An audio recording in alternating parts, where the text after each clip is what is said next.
is July 14th. It is Bastille Day here in Carcassonne. Well, across France, but we are in Carcassonne. And Carcassonne puts on one of the biggest fireworks shows. I think it's probably the biggest fireworks show in France for Bastille Day. Some screaming going on for Bastille Day. So people come from all across France to Carcassonne to see the fireworks show that happens just above the medieval city over there. This is a park that we're standing at that overlooks the medieval city. It's right on the Odd. We came down here, it's 10:30 this morning. Adeline's playing.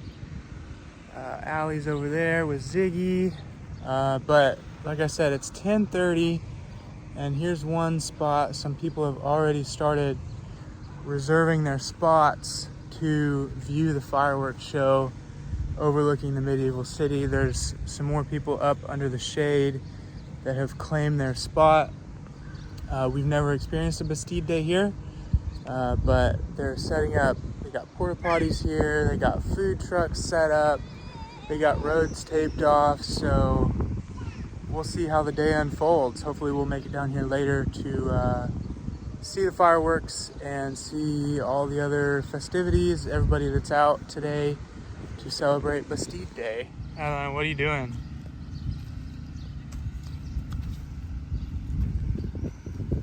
Did you find the mud? Yeah. Yuck.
here.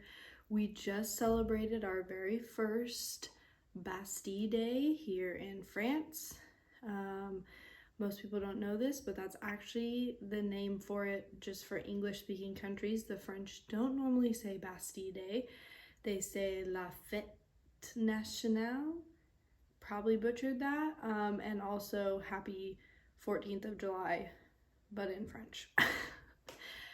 Basically, Bastille Day is the French version, I guess, in comparison to America's 4th of July. It's their celebration of independence. It's when the Bastille got stormed back in the French Revolution in the 1700s. And so, yeah, it became a national holiday about 100 years after that happened almost. But yeah, it's their independence from the monarchy. It's what's crazy, actually, I found out, is that the key to the Bastille is actually in Virginia, in George Washington's old house, I believe, that was made into a museum. That Lafayette, who, if you've watched Hamilton or know anything about the American Revolution, the Marquis de Lafayette helped the Americans win the American Revolution.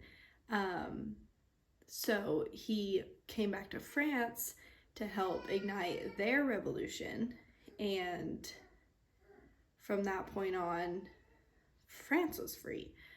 But he brought that key back and gave it to Washington. It was such an honor as an American who has celebrated the 4th of July and America's independence my whole life to really acknowledge even what the hand that the French had in that, especially if you watch Hamilton. And I reference Hamilton twice now because that's one of the only things Adeline will watch. But it's also a creative way to learn history. But if you've watched that or know anything about American history, you know that the French, Lafayette, and the French monarchy at that time actually had a lot to do with helping America win our freedom.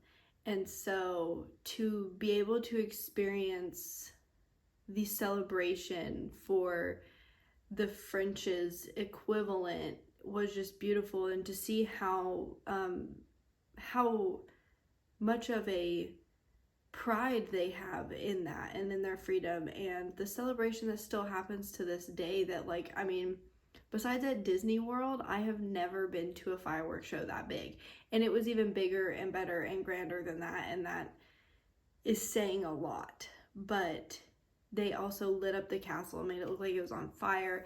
It was so glorious. Carcassonne has one of the best celebrations for Bastille Day in all of France, probably second to Paris. I've never been to another one, so I can't tell you, but like, there's not enough words, there's not enough beauty, there's not enough everything to encompass the feelings that happened when we celebrated Bastille Day with the French people. Like, it was like the entire world stopped and nothing else existed outside of where we were sitting at that moment, looking at the sky and just feeling freedom. And growing up as an American, I don't know, you don't acknowledge any other country's freedoms and liberties like you do America's. You know, I mean, that's your country, that's where you're from, and to experience in other countries, especially another country that we have fallen in love with and we have such a passion for, was the coolest thing. And I can't wait to celebrate more with them. But it's crazy because the Bastille held prisoners back then, and when it was stormed, there was actually only 7 prisoners, I think, if I'm getting that number correctly, that they freed.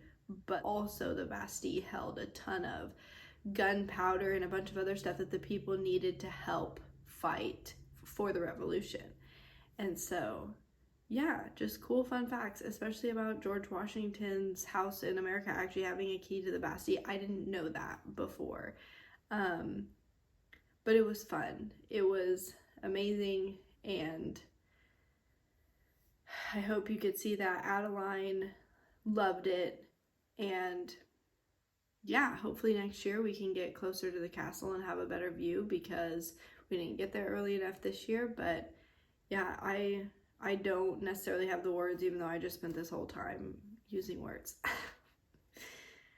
I hope you enjoyed the Bastille Day festivities, and I know that Kolton kept saying it wrong in the video he took, and I thought it was funny, but you learn. We're learning as Americans in France, so thank you for continuing to watch. Thank you for enjoying our life with us, and we're trying our best, so stick around for more. Bye. Okay, something I forgot to add was not only the Bastille Day celebrations, but the free concerts the entire month of July. We went to a concert, me and my friend Madai, directly after the fireworks, and it was like, I was young again. I know I'm only 27. But it was so much fun, and the singers were amazing. They sang songs in Spanish, French, and English, and it was a big party in the town center of Carcassonne, which, like, if you know anything about Carcassonne, it's actually like really quiet here and like a nice small city. But it was lit that night, and there's stuff like that all summer long here.